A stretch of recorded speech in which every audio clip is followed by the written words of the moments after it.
Okay, so just if you could recount like what's happened so far, like when did you guys get down there?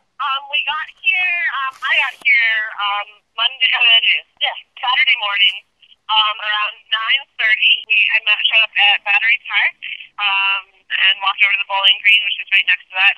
Mm-hmm. Bowling Green is a little circular park right behind the famous Wall Street Bowl. Yep.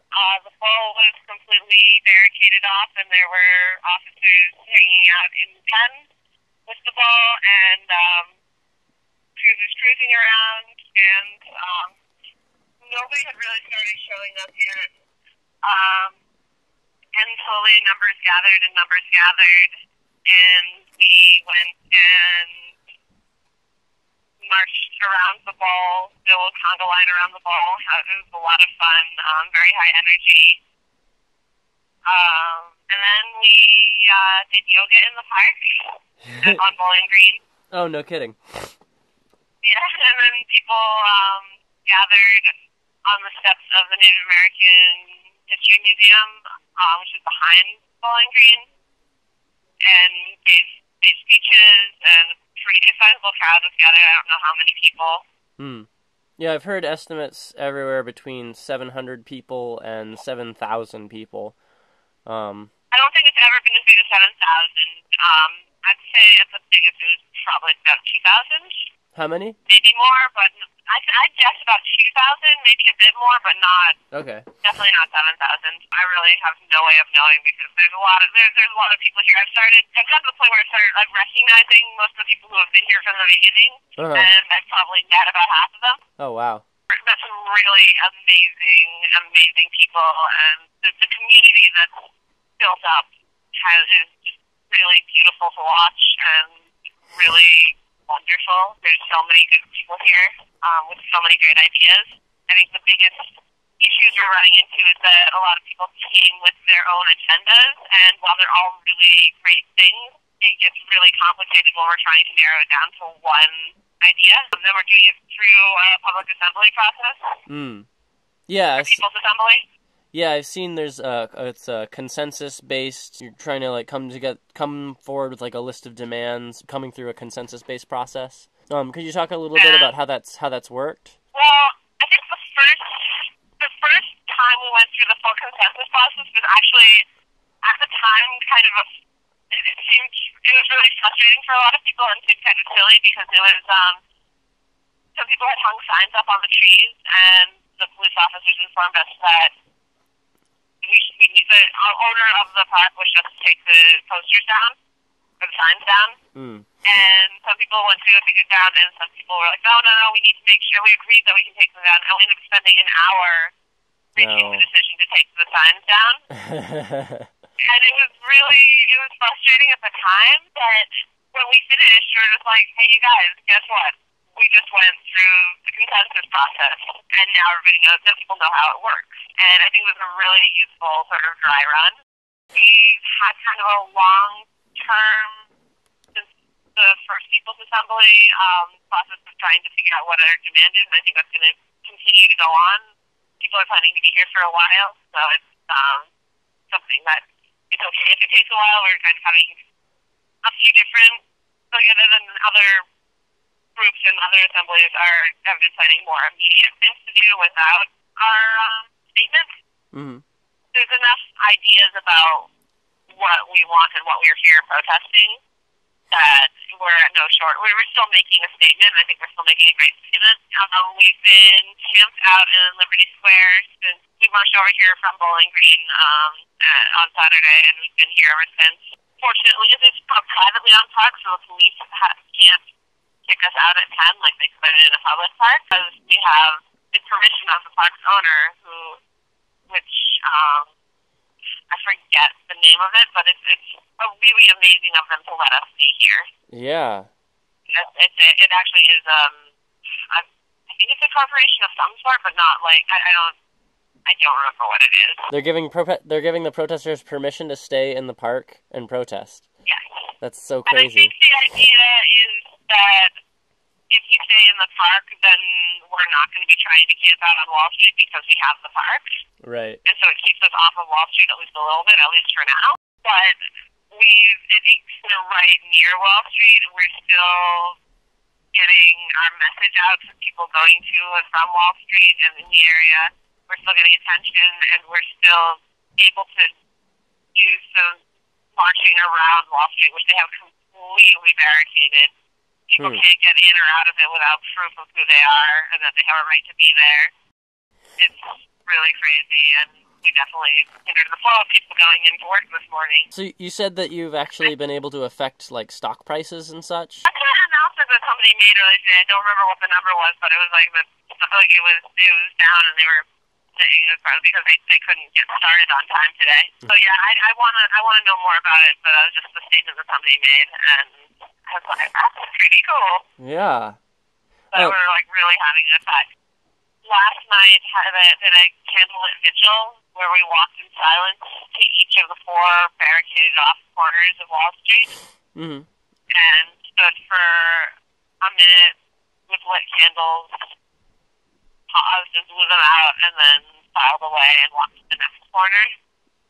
It was really beautiful, and I really want to get that footage uploaded. And so things like that have been happening. We've also split into a lot of different working groups.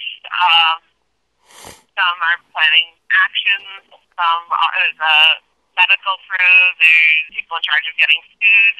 Food donations have been amazing. In similar fashion to what happened in Wisconsin, the union strike there. Donations been flooding into the nearby pizza shop, and they had more orders than they could fill for sending us pizzas. So we're getting pizzas 3 times a day from here on out. Oh my gosh.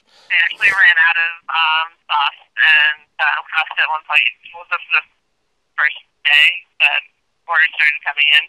We're being fed, between that and the combination of dumpster diving and other donated food and money towards food, we're not at any loss for food. Wow. It's been awesome. The support from around the world is really incredible. There's a group of people here from Spain who were there during the riots there, the protests there. Oh, wow. Do you want to talk about the Fun Exchange, the New York Fun Exchange? Sure. I mean, that's sort of what got me, got most of my interest when I heard about that aspect of things. And it's sort of something that I've taken on very much so. I've been wanting to, I guess my personal, I don't have a demand per se of my own that I want, but I want to make sure that whatever does get decided on for our cause or our demand is phrased in a way that is positive and fosters creation and not destruction or negativity. And I've also I've created a working group called Fun Working Group, which is there's also arts and community working group and the spirituality working group, and we're also working together to make sure keep people's energy up, keep people smiling, keep a bit of fun in this, because it's pretty easy, especially in these long meetings, to get just totally worn out and exhausted and grumpy. So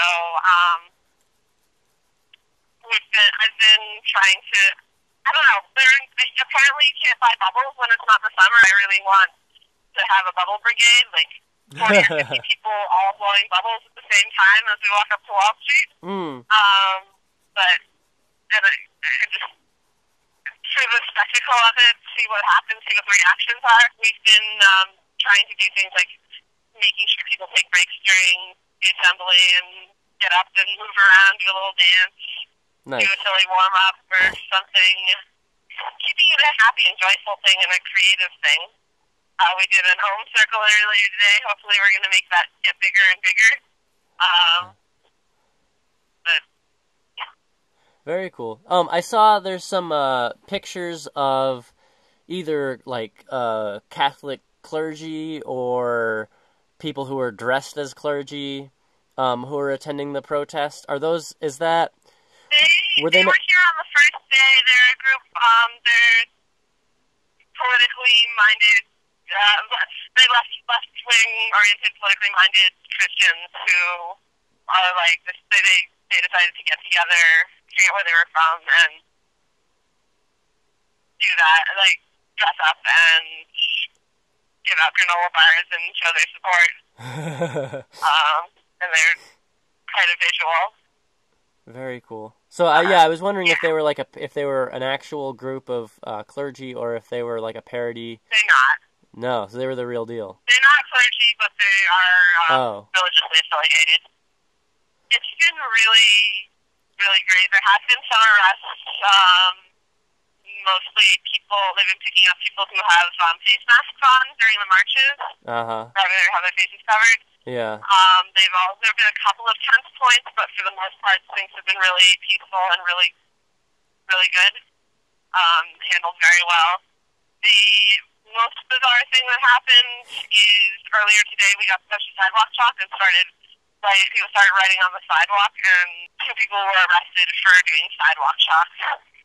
Which apparently actually is illegal in New York, and they arrested an 8-year-old girl last year for doing it. What? Which I didn't know. Otherwise, I wouldn't have been encouraging people.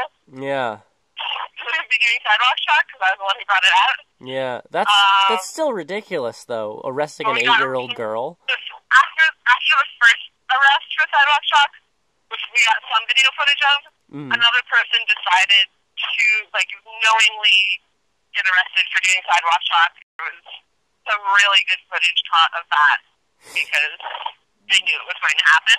But there's also talking to lawyer. We have the National Lawyering Guild. Everybody has their number written on somewhere on their bodies in Sharpie, so they have it with them, and they're waiting to be called if anything happens, and we can ask them questions. A point that was raised was that because it is a private park, if what they were writing on was part of the park, then it is not a public space, and therefore they really couldn't have been arrested or charged legally. Yeah. All of the people who were arrested at this morning's march have been released. I'm not sure about the status of if they've been charged with or what with. It seems that, usually with those types of arrests that they just pull them aside to, make an example of them, and then they drop all the charges and release them within 24 hours. Exactly, and then they come right back here. Yeah, excellent. Well, cool. I look forward to you guys getting more footage uploaded. I know it's been hard for you guys to find internet access. Oh, that's the other thing is that the owner let us be in this park. They did turn off the electricity. So we have this nice little hub set up in the middle with a generator and people working. We got computers set up on these 2 tables where people are working. They set up their own internet and are uploading constantly, posting to Facebook, Twitter, all sorts of stuff. It's very much a media, small scale personal media, internet reliant protest, which is really interesting because it's not the way protests have been conducted in the past. But even so, because the connection's not really strong for more than 5 computers to use at a time, so uploading takes a long time. Yeah. But hopefully we'll gradually get more and more up. I'll probably try posting a few more videos tonight. Cool. I have almost the full hour worth of footage on the camera, and it's probably about close to 40 videos between 20 seconds and a couple minutes in length. Oh, wow. Yeah, hopefully you can get those uploaded so you can delete them and shoot some more. Yes. Cool. Well, thanks for the update and providing some context as to what's going on the ground, because it's been hard following the Global Revolution stream just because it's a lot of raw footage and there's nobody's explaining what the hell's happening. I've been trying with my videos to at least explain a little bit about what's going on, but sometimes it's hard at the moment to remember to do that. But especially my earlier videos are pretty good about that. No, I think it's been good. And I look forward to more videos from you folks at the Free Change Collective, so keep it up. Yay!